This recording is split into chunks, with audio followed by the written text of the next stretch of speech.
And now, Ninja Red Riding Hood. Written by Corey Rosen Schwartz.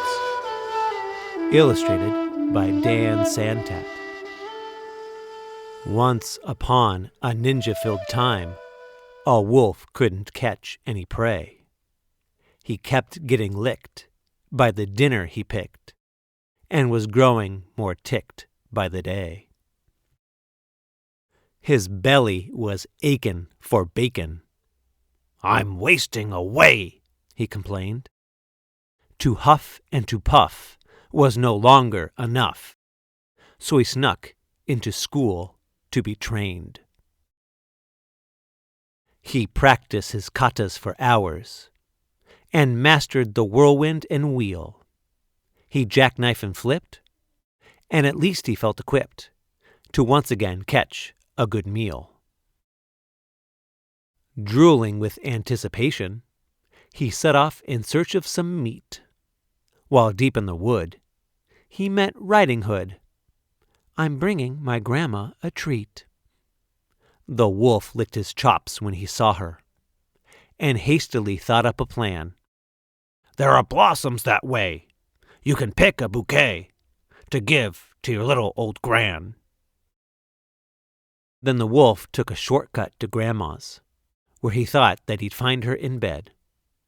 But Granny was gone, so he put her robe on and eagerly waited for Red. Soon after, he heard someone knocking.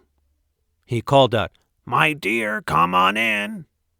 Oh, don't you look good in your lovely red hood, but a shame that you've gotten so thin." Little Red took a look at her granny and said, "What on earth did you do? I could swear that your eyes have completely changed size. Hey, Gran, are you sure that it's you?" "Of course it's me, my sweet darling. The better to see you, my dear."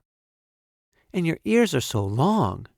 Something really seems wrong." "Oh, my girl, all the better to hear." "And those biceps, my gosh, they look massive. And your triceps and delts are immense."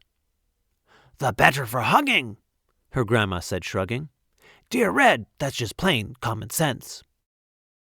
"And those teeth, they look so much sharper." "Why, yes, all the better to chew." He jumped out of bed to gobble up Red, but she'd gone to ninja school too. She grappled and sideswiped and twisted, and escaped from his clutches unscratched. She attempted a lock, but he managed to block. They appeared to be evenly matched.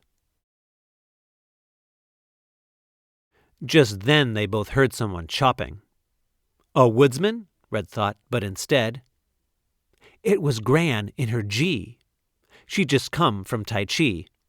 "Don't you dare harm a hair on her head." The wolf took a swing at that instant, but Red deftly dodged the attack. She got a good grip, threw him over her hip, and the wolf wound up flat on his back.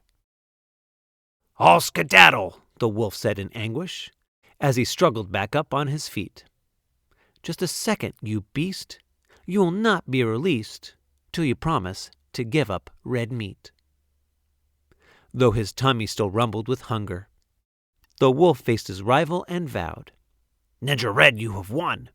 My meat days are done."